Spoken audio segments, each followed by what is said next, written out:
Hello everybody, my name is Zen and welcome to my more in-depth thoughts on Elden Ring. In case you missed it, I did a first impressions video a couple weeks ago where I jumped into the game and played like the first 40 or 50 minutes of the game.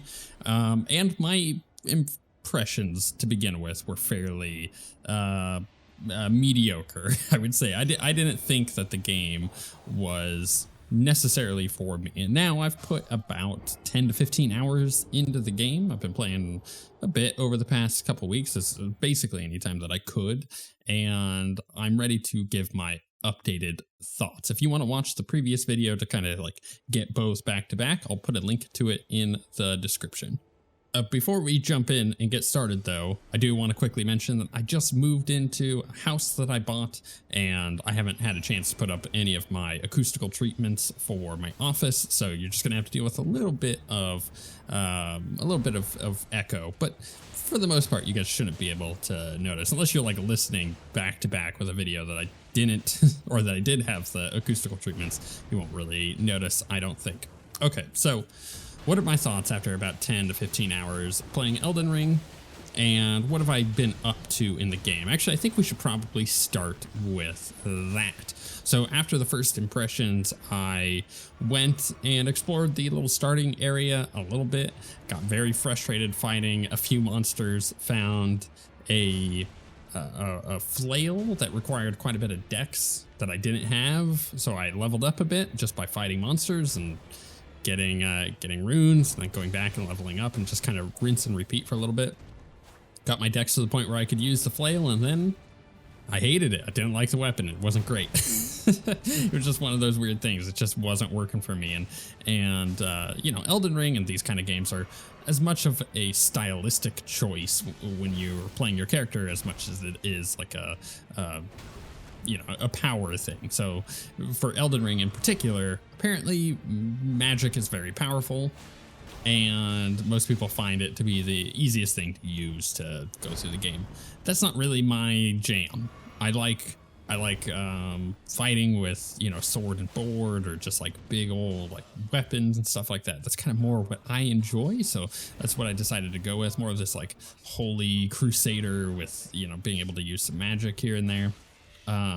So I thought the flail was going to be cool for that. It just ended up not being the way that it worked, and the amount of damage it just wasn't that great. So I explored a little further around, you know, slowly going outward from that starting area, and just kind of figuring out where things are. I found a assassin kind of boss that I killed, and in that area I also got this sword that I'm currently using. It's like a katana, and I find that does a lot of damage, and I'm really enjoying it. And that was kind of in a little bit of a secret area in that place. So I'm thinking like, I have what's the word I want to use? I want to say ownership, but I feel like this is my weapon. I went and found it, and that is quintessentially a Souls-like thing, where, you know, games like Dark Souls or Elden Ring in this case, they try to give you those moments of, hey, you're gonna be exploring and going through this difficult world, but when you find something, you're gonna feel like you have ownership over it. And that is definitely the case with this weapon. So I've been using this weapon ever since, and just kind of going out and finding bigger and better creatures. I've defeated a handful of bosses. Most of them take, you know, quite a few attempts to do, although that little assassin boss, I defeated it in one attempt, and it wasn't particularly difficult. I just kind of stood back and killed the boss as I could. I've come across some fairly like large creatures that I've killed, and if you want to see actually even more Elden Ring stuff that I've done, I had a head cold in between the first impressions and this, and I couldn't speak. So because of the fact that I upload a video every single day, I uploaded a video being like, my voice is shot, and you can clearly hear it in that. But for like the first couple minutes, I just kind of talk about that, and then for the rest of like the 30-minute video, it's just me playing Elden Ring, and you get a little taste of me exploring around. So I also found this boss that you're seeing currently in the background, kind of a big pain in the butt. I don't think I'm quite ready to defeat the boss And I don't mean from a character point of view, I mean from a personal point of view. I just don't have the patience right now to learn all of his moves. And that's because he's got like 2 phases, and when he gets into the second phase, he's got like this big like holy attacks that he's doing, and they're really annoying. But that is it. I feel like I can beat this boss. I just need to put the time into it. And after moving to a new house that I bought, so the buying a house process took about a month, which is fairly quick to be perfectly fair. And then moving in and all that, I just don't have the time between that and normal work to learn this boss fight. So I passed on him and moved on and did some other things. But that brings you pretty much fully up to date with what I've been doing in Elden Ring. Minus just this random stuff that I'm finding, random spells or things that I'm learning about the game. Like I found this huge cave and I needed to buy a lantern in order to get into the cave because I couldn't really see anything down there. The game is intentionally very dark, but I've gone through, this is a weird one, I've gone through the NVIDIA settings that you can bring up if you have like a GeForce card, and I've gone in with the picture settings and just like boosted the brightness a bunch, and it makes it way easier to play the game, I'll tell you what, and far more enjoyable because it's not super dark. And I already have a monitor that shows blacks like really well, which means that games that are dark are very dark for me, and I have an issue with that sometimes, so I try to boost the brightness in whatever way. So yeah, outside of just like those random things that I'm finding or discovering, which is part of the game, I think that yeah brings you up to where I'm at. So now let's share my thoughts. Like, where am I standing, and how does that differ compared to my first impressions? I think I would say that I'm generally more happy with the game. I've enjoyed my time with it, question mark. I don't usually like Souls-like games. It's not necessarily anything in particular, and I've been trying to put my finger on this over the past couple of weeks as I've been playing and trying to figure it out. I think that the world and just the general tone that From Software puts into their games, it's just not necessarily my jam. I've learned that this is like a weird personal thing over the past, I don't know, dozen years. I've learned that even though I grew up as a PlayStation kid and played a lot of JRPGs and would have considered myself a JRPG person, one that really loves them, over the last, I don't know, 10, 15 years, I'm 35, 34. I'm going to be 35 this year. Whew, wow. Don't age myself that much, huh? I think that, I don't know. I've kind of fallen out of love with JRPGs.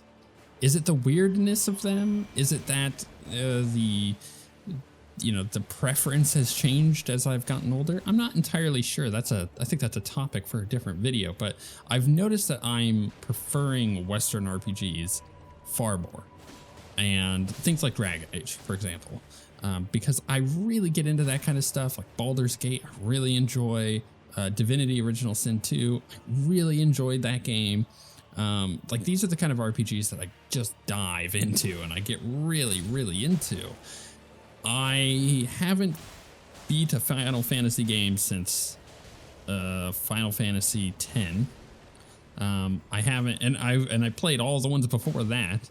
I haven't really gotten into many JRPGs that I've wanted to. Like, Octopath Traveler looked really cool. I jumped in and played a bit of it and went, I like this, and then never returned to it. And it's just like, these games aren't grabbing me. And that is number one on my list of things that I don't necessarily like about Elden Ring, is that just it's a personal preference. The JRPG-esque thing, the weird world that they create, it's not necessarily my jam. If this same game was in a Western RPG like style, I probably would enjoy it a lot more. And again, that's just a personal preference. That's not something tangible. You can't be like, oh yes, it's because XYZ mechanics in the game aren't something that are good, right? Like, it's weird because it's a personal preference, and that is hard to quantify from person to person. If you're like me and you don't generally like these kind of JRPGs, like Japanese inspired worlds and whatnot, then yeah, you're probably gonna fall in the same boat on Elden Ring with me. But that's just one of the things. I think the thing that I need to talk about next is the gameplay. I think I really do like the gameplay of Elden Ring. I like the very difficult combat, the methodical combat, the having to know when to time your dodges because you get immunity frames on your dodge. So if a enemy has like a really long charge up for a weapon and they're like doing this massive strike against you, knowing when that weapon swings and when you dodge are very, very important to time to take no damage. And that is the key to taking down most of these bosses. And that's what I meant by, you know, fighting that boss towards the beginning of this video. I just don't have the time to learn that. I don't have the time to learn when to dodge on a certain attack. He's got like dozens of attacks just to be able to take no damage throughout it. But if you want to boil every boss fight down into a simple formula, it is boss does X, Y, Z attack, and you need to learn when to dodge during X, Y, Z attack, and the combination of X, Y, and Z, and Z, Y, and X, and it's just like it's a probability thing because they don't have patterns generally, these bosses. So you just kind of have to figure out when it does this attack, you dodge at this time, and if it follows up with this attack, then you need to do this. I don't think that is a problem. I like the gameplay of learning this kind of stuff, but it's not necessarily the thing that is going to compel me to continue playing. And I have a comparison to make here, because this kind of gameplay, this very methodical, learning how to defeat bosses a specific way or defeating like enemy attacks is not new to video games. It wasn't invented by Elden Ring or Dark Souls. There's been plenty of games before, and there will be plenty of games after that utilize the same thing. I mean, I had a freaking Sega Genesis for Christ's sake growing up. I had a lot of games that were very methodical and learning this kind of stuff. And not just that, but like even my Nintendo before that, just learning patterns and trying to defeat them. That's like the basics of game design. I think if you take that same formula and you put it into a more compelling world, I am more likely to play it. Point in case, Star Wars Jedi Fallen Order. I think that is one of my favorite games of all time, and I've reflected back upon it after playing through the entire game on the channel last year in 2022. If you're interested in seeing that, just go search the channel for Jedi Fallen Order. It was a lot of fun. It takes the same type of combat, but of course you have a freaking lightsaber and you have force powers and whatnot. Like it's more compelling to me because I'm more interested in Star Wars than I am in this random obscure world that was partially written or, you know, world built by George R.R. Martin. And I don't necessarily like his writing. I like Game of Thrones and I like House of the Dragon, but only to a specific degree. I'm not like a hyper fan of those properties. You know, when it comes to Star Wars, I am a hyper fan. I love Star Wars. I've watched literally everything that you could potentially watch. I've read a bunch of the books. I am in when it comes to Star Wars. So with Fallen Order, hell yeah, I'm going to play that game, and I enjoyed the heck out of it. I really enjoyed learning the counter combos and just the polish that they put on the combat in the game was enough to keep me playing it, let alone the Star Wars aspect of it where I was already interested in the story and whatnot. And then Jedi Survivor looks like it's going to be more of the same, but just better. And I'm really looking forward to that. So it's not the combat, it's not the gameplay that necessarily drives me away. In fact, there are even more similarities in this regard between the two games. You've got all the exploration and the finding of secret things. Both games have that. They do it in different ways. The narrative of Fallen Order is definitely more driven. They provide you with a bunch of characters and you're going to be learning about those characters as you go, even though a lot of the game is an open world kind of experience where you're exploring these huge zones and you're discovering stuff. They tell the story in a way that works in the open world but also allows you to discover more stuff about the story. You're discovering force echoes is what they are in Star Wars, where you're able to figure out what happened in specific areas. You're still getting the environmental storytelling and the narrative driven stuff and the discovery storytelling. You're just doing it in a different way and a little bit more directed. It does hold your hand a little bit more through the experience, but it tells a really good story for it. I think Elden Ring and Dark Souls and even Bloodborne, even though I've not actually played Bloodborne, but I think I might enjoy it more than these other games, is more discovery focused, and it's more player driven on figuring out what's going on. And again, as I mentioned earlier, it does have the weird Japanese JRPG stuff going on. So there's a lot of weird stuff in the game to begin with, let alone, just stuff that you have to go and find and piece together what's actually going on in the world. That's not necessarily my thing. That is a preference. Now, I think that stylistically, the game is really stunning.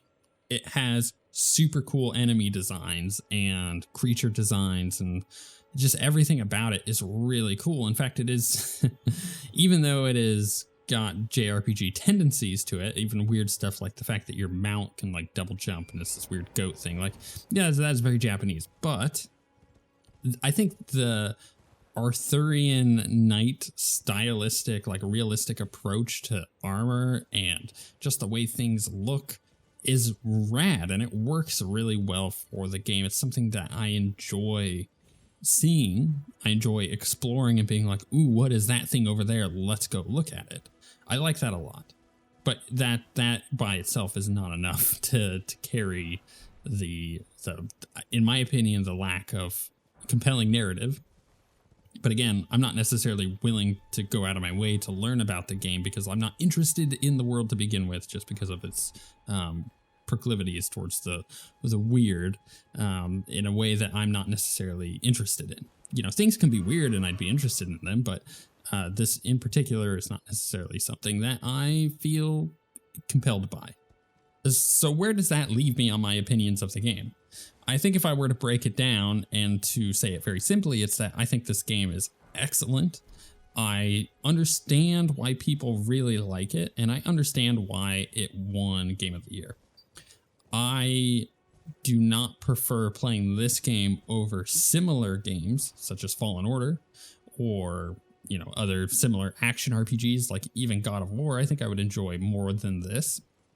However, I, again, understand why people like this and why people like the story and the self-player motivation of learning about stuff and discovery. But I don't think that stuff is what makes this game unique, because that stuff is present in dozens and dozens of other games. It's just a combination of the world, the combat, and the story that makes it unique or I wouldn't even say unique, makes it compelling to a specific audience of people who really like this kind of thing. And obviously there is a huge audience that likes this kind of thing, and more power to them, right? You can enjoy what you want to enjoy. I just don't feel like I'm compelled by this particular world, the combat and the gameplay and the exploration. I am, just not necessarily the setting. And I think that leads me to question whether or not let's say this game, you take the exact same game, but you reskin the entire thing as Star Wars. Because let's just take, Star Wars as the example, because that is a Souls-like type game as far as combat and the exploration and whatnot, as we've discussed, that I do enjoy. If I reskinned Elden Ring as Star Wars, would I enjoy it more? I don't think so. I think I would still feel fairly similar about it. So that's a conundrum, right? It's a contradiction. Why would I enjoy Fallen Order in the way that I do, but I wouldn't enjoy, the Star Wars skin over a game that I acknowledge completely is good? I don't know. I haven't been able to answer that question entirely, and I think it comes down to the sum of its parts and just what I prefer as far as my experience in the game. I really do like the narrative beats of Fallen Order. I like that they touch on things that are important in the story, and the world around Star Wars is included into that game. You get mentions of Clone Wars stuff, and if you've watched the entirety of the Clone Wars, it's just, it's awesome. If you've watched things like Rebels, or heck, even the prequels, or the original trilogy, or even the sequel trilogy, that stuff makes the game sing, because you understand how the world works. You understand that, like, when you get to Ilum, this minor spoilers, if you have no idea anything about Star Wars, then don't worry about it. Towards the end of the game, if you get to this planet, you realize if you go back to the planet, well, first off, if you're on the planet and you know anything about Star Wars, you're like, wait a second, is this ... from the sequel series rather? And you realize where you're at and what's going on, and that planet is actually this planet that you're on.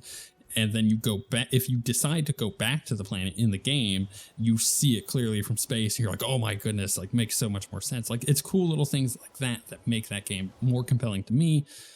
But that stuff isn't present in a reskinned version of Elden Ring, I don't think. It's just going around and learning random Star Wars tidbits about characters, and you're having to piece together the story on yourself, and that's not the strength of Star Wars. So I think that, I don't think that necessarily would work for me. But let's stop the comparison to Fallen Order, because even though I think it's a great game, it's not this game. Honestly, I think we need to answer the question of whether or not I'm going to continue playing it, because up until this point, I've been playing this game for this video, for the specific purpose of, I did my first impressions and I got the distinct feeling that I need to continue playing a bit more, and I need to come back with updated thoughts on the game before I can call it quits. And that's what I've been doing, but I don't know if I will continue playing it. After this video is done, am I going to have the desire to log back into the game and play more? That's a really tough question to answer. And to be perfectly honest with you, I think the thing that I need to consider even more than that is the gameplay going to draw me back in a non-frustrating way. Right now, my life is chaotic, moving into a new house. I'm working a bunch because I run my own business. I do YouTube as well. There's a lot going on with me. I've got 4 kids. Like, there's many reasons as to why I don't necessarily get as much gameplay time as I would like. So when I take that gameplay time that I do have and I devote it to a game that I want to play, it better be a damn good game that I want to play. It better be a game that I'm interested in, because that moment where I get to sit down and actually play something without being interrupted or having to do it for work or anything like that is very valuable to me. But this particular game leaves me, in the last 10 to 15 hours of gameplay, with more frustrating moments than it has brilliant highs where I'm like, aha, or when I've defeated a boss, I'm like, yes, I did it. I've had those moments. I have had those moments. But have I been more frustrated than I have been happy? I would say absolutely. Which then is, I think, the big indicator of whether or not I'm going to play this more. I think I will end up coming back and playing. I think I will put maybe another 10 to 15 hours into the game. And maybe within that time, I will continue to play all the way through and decide that this is a thing that I want to do. Maybe at that point, I will have mastered the gameplay in a way that makes me feel satisfied. Or maybe I will have found something in the story that actually hooks me in and gets me wondering what is going on in this world and how can I figure out more about it. But it is more likely that I will continue to play for another 5 to 10 hours, get frustrated, put down the game, and never return. And I know that's not necessarily the most satisfying answer. It's not satisfying to me either. I think at this point of playing the game and making this video, I wanted to have a more conclusive opinion on the game other than maybe I'll like it, maybe I won't, because that leaves us at the same spot that we were at the first impressions. And at that point, what's the point of doing this video? But I think it is important to realize sometimes that you're not always going to fully enjoy a game. This game is beloved by many, by a lot of people, let's be honest. And I constantly have people within my circle of friends or people that I am acquaintances with saying that this game is excellent and I should play it and I would enjoy it. But I don't necessarily think that they're wrong or right. I think that they're just making a suggestion based on multiple factors of things that they know about me or things that, you know, they think that I like about games. And they're absolutely right on those things. But the sum of those things are not necessarily present in a way that is compelling to me within Elden Ring. But maybe they are. This is the problem of this end thought of this. Is maybe games are just subjective enough for you to decide on your own, or, you know, why you should play it or why you shouldn't. And maybe we as gamers should be a lot more okay with saying, no, I'm not gonna, you know, I'm not gonna play all the way through this game because I happen to have bought it. In this case, I receive a lot of free game keys for the channel. Like dozens a month, honestly. And a lot of them I turn down, and only a handful of them actually make it onto the channel. I went and actually bought this game to do these videos. And I don't think that we as gamers should feel compelled to play a game that we're not necessarily enjoying and be able to put things down and accept it as a good game. This is a great game, but I don't feel like I need to beat it. Honestly, I think it means at the end of the day, games are indeed art. And you can enjoy art for what it is at your own pace and at your own level. And don't let anybody else tell you how you should enjoy your art. And with all of that being said, we shall see you all next time.